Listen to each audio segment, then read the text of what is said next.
Mr. President, ladies and gentlemen, honourable guests, what an absolute pleasure to be here tonight, kicking off the truly national debate about Britain's membership of the European Union. And let's remember, ladies and gentlemen, it is only thanks to the Conservatives and thanks to Mr. Cameron that we are having this debate.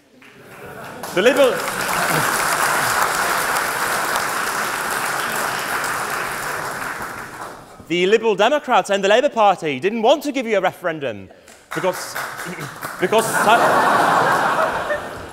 such important questions must be settled by the clever chaps in Whitehall, not by you, ladies and gentlemen. UKIP, with all due respect, with their one member of parliament, couldn't give you a referendum. But we decided, ladies and gentlemen, that we as Conservatives, we believe in the people. We believe that such an important constitutional decision must be settled once and for all by the entirety of the British electorate. It is admittedly slightly ironic, maybe, that I am here on the opposition benches. After all, I was indeed born in Eastern Europe. I was brought up in Eastern Europe. I was educated in Eastern Europe. Indeed, I have never had to apply for a student visa to study at this great university. I pay reasonable tuition fees, unlike my friends from the United States. I indeed receive a very good maintenance grant, which allows me to do nice things like join the society and buy a dinner jacket. So I'm indeed very grateful to the British taxpayer for allowing me to do that.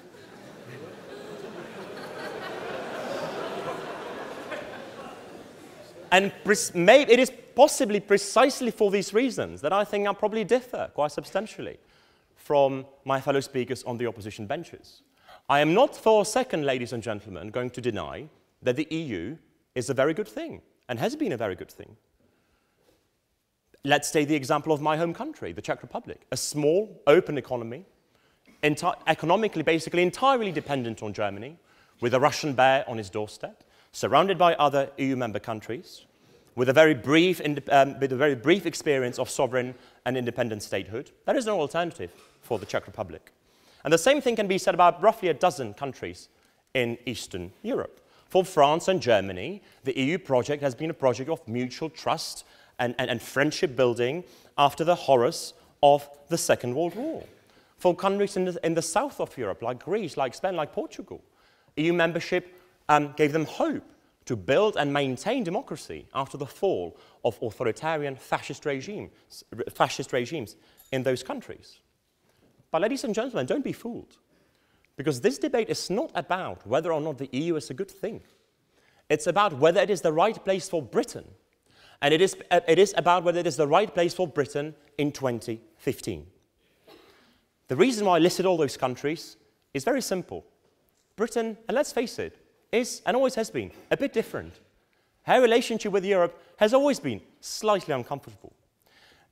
And what I'm going to attempt to do tonight, ladies and gentlemen, is to convince you that not only would Britain be better off outside of the European Union, but that in fact the European Union would be better off with Britain outside of it. So it's a win-win. Before I move on to my main argument, however, ladies and gentlemen, it falls upon me as a great privilege and a great pleasure to introduce these speakers on the proposition benches. We have just heard from Miss Annie Williamson, who is a fellow PPS at Balliol College, second year, so unlike me, she doesn't have to worry about getting a job quite yet. She has just been elected Balliol JCR president, so a huge congratulations to her. I must confess, Mr. President, when I was doing my research into Annie, the more of it I did, the more I regretted having agreed to speak in this debate. For her resume truly is impressive. As we heard, she comes from Australia. In 2011, she won the college colours in her school. In 2012, he won the honours colours. She's the member of the national debating team of Australia. In 2013, she won the Triple Arts Award for her outstanding contributions to debating. She is the 2013 Young Scholar awarded by the Melbourne University. And indeed, in the same year, she received the University Prize for All-Round Excellence by the Monash University. And here I am, a mere third-year PPS, hoping, just about to scrape a 2-1 in my finals.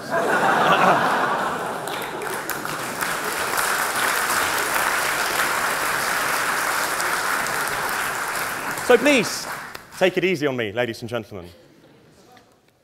Furthermore, admittedly, it's a bit awkward for me to be introducing such great speakers and such great orators and well-known public figures. But the Lord moves in mysterious ways. And who am I to question his ways, ladies and gentlemen?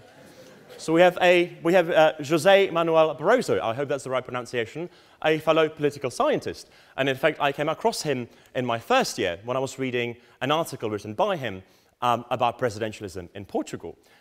He served as the Portuguese Foreign Secretary and indeed as the Portuguese Prime Minister between 2002 and 2004. And he was the 11th President of the European Commission between 2004 and 2014.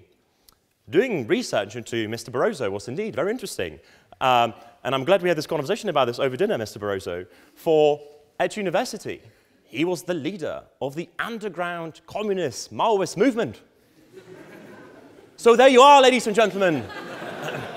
If you are here leading underground revolutionary movements, you may indeed one day become the President of the European Commission. There is still hope. And Prime Minister. And Prime Minister.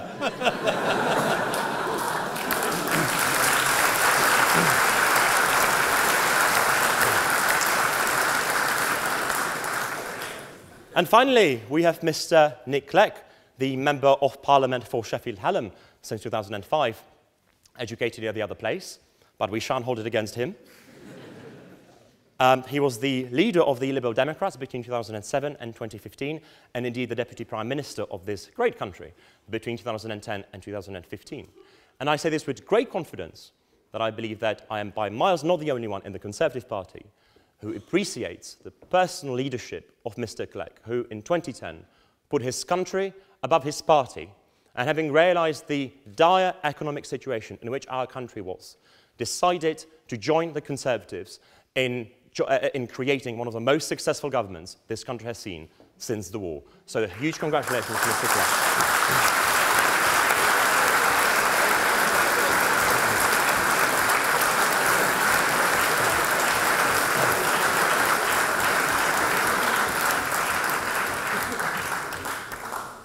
However, ladies and gentlemen, it's not all roses and honey for Mr. Clegg. For I was greatly alarmed when I read the Independent newspaper for May 2014, in which I read about Mr. Clegg's little youth indiscretion. When in 1983, he traveled to Munich, and I'm told had a bit of a boozy night out. And rather than doing the usual thing, you know, getting a kebab, some cheesy chips, going back to your room and perhaps passing out, he decided to find a collection of very expensive and precious cacti. And guess what? He set them on fire, ladies and gentlemen. So he might be sitting there tonight, ladies and gentlemen, trying to convince you that cooperation between European nations is good for our security. But don't believe him for a second. For you let him anywhere near your cacti, and he will set them on fire without any hesitation. Mr. President, these are your speakers, and they are most welcome.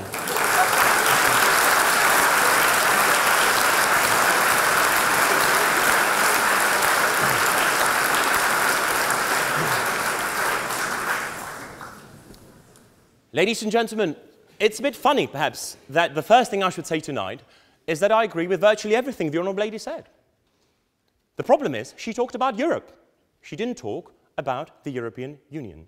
And we must make it very, very clear there's a clear distinction between our place in Europe and our place in the European Union. And in fact, I think it is the ultimate Eurosceptic argument to say that Europe and the EU are one and the same thing.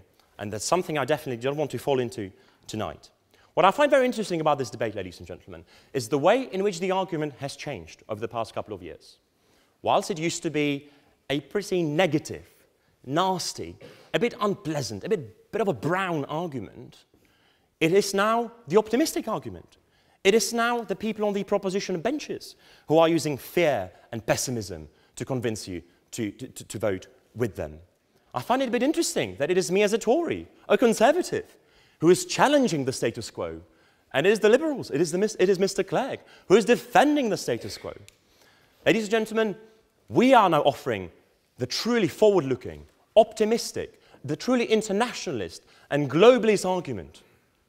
They believe Britain's best days are behind us.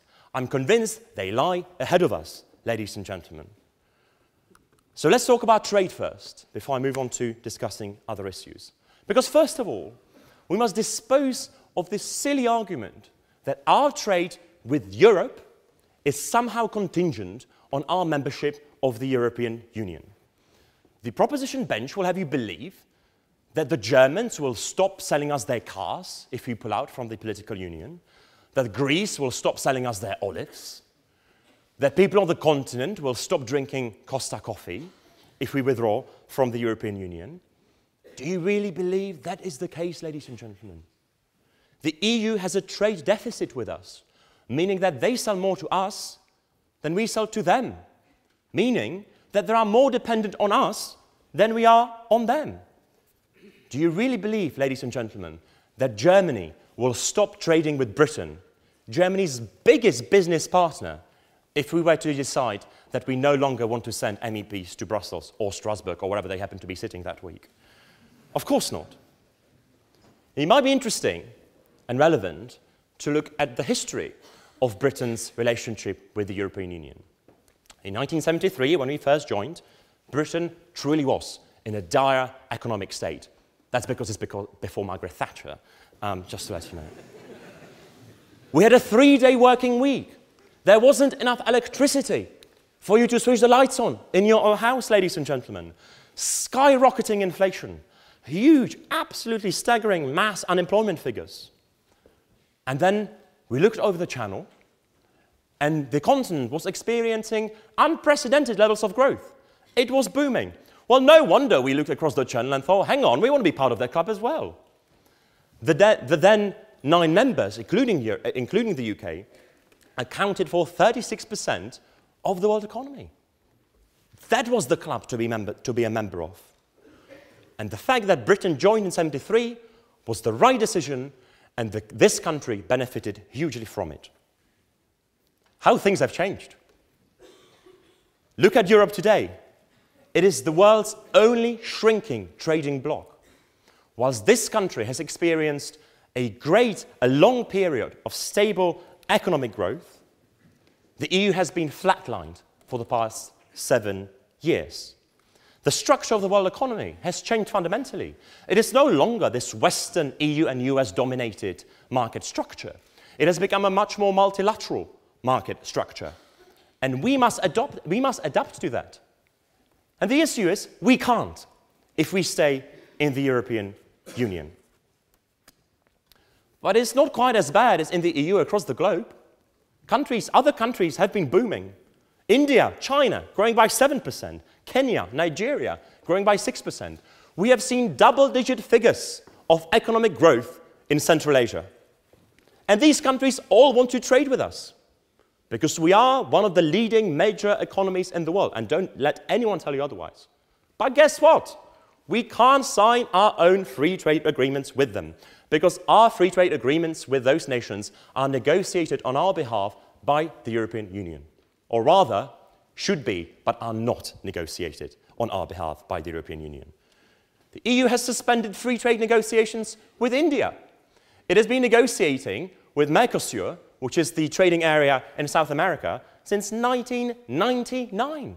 That's 16 years, ladies and gentlemen. That's 16 years of foregone profit for our economy. We don't have free trade with India because Italian textile manufacturers are too worried. They don't want to face the competition from cheap Indian labor. Of course, differences in interests between different European countries are inevitable and fully understandable. Our economies are very, very different. And the issue with that is that whatever agreement you end up with will always be based on the lowest common denominator, which cannot and does not satisfy Britain. So just think, ladies and gentlemen, think about this for a second. There are booming economies out there, whilst we locked ourselves into the world's only shrinking trading bloc. A trading bloc with diminishing importance economically on the international scene. In a bloc which is more economically dependent on us than we are on it. And you are saying that we on the opposition benches are anti-trade? Of course we want to trade with Europe. And of course Europe wants to trade with us. But to believe that Europe will stop trading with us if we decide to withdraw from the European Union is ludicrous. And you know why? Because they have nothing to gain from it. Because they want to trade with us. Because it's beneficial for all parties. But ladies and gentlemen, I'm going to make a very radical point here. It's not all about the money. Whilst I fundamentally believe that my argument that I have presented to you is sound and holds and is convincing, there is another very important question at hand. And that is the question of democracy and due political process. Admittedly, I was astonished that the Honourable Lady defended our continued membership of the European Union on the grounds of democracy. That apparently it is good for our democracy that we are in the European Union. Now, ladies and gentlemen, when we joined in the 70s, the European Economic Community, what it was then, was a loose organization, a free trading area. Well, it's very different now. It has a flag. It has a foreign ministry. It has an embassy. It has embassies all over the world. It has a president. It has common European citizenship. It has a national anthem. It even has the annual National Tree of Europe competition. Now, some countries and some EU representatives are saying that we should have a common European army. Some are saying we should have an elected European president. Well, thank God we are NATO, so that we don't need an EU army. And the issue with people saying that, ladies and gentlemen, is that those arguments are based on an abstract, emotional attachment to this idea of United States of Europe. I am sure I don't have to go into the undemocratic and unaccountable structures of the European Union. I have a funny feeling that my fellow speakers on the opposition benches might have something to say about that. What I found very interesting, however, when I ran for the European Parliament, was running my campaign, when I talked to people in different member states, in different countries in Europe, they find the idea of this British weird obsession with parliamentary sovereignty really quite bizarre. And you know what? Fair enough. If your country has undergone 1 or 2 bloody revolutions over the past couple of decades, if your parliament and your government has served the interest of another country for decades, as was the case in Eastern Europe, if your average MP is pretty much corrupt most of the time, as is indeed often the case in Southern Europe, no wonder you don't have much of a confidence in your national parliament.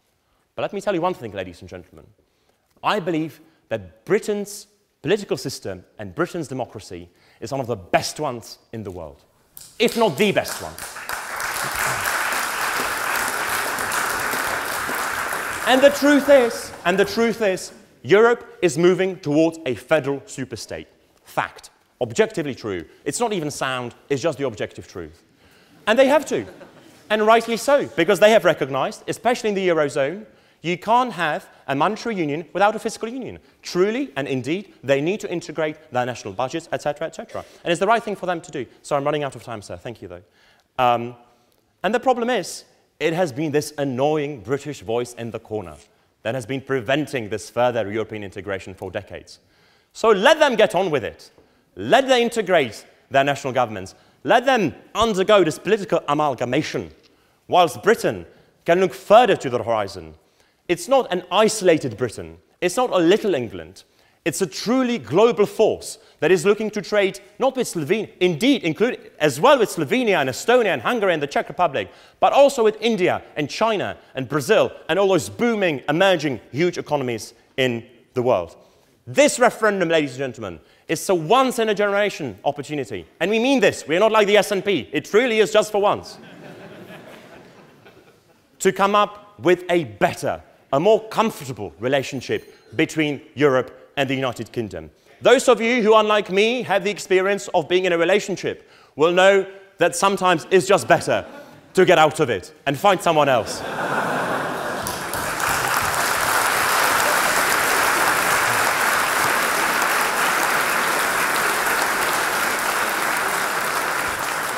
So don't give in. Don't give in to fear, ladies and gentlemen. Believe in Great Britain that can be greater still. I urge you to oppose the motion.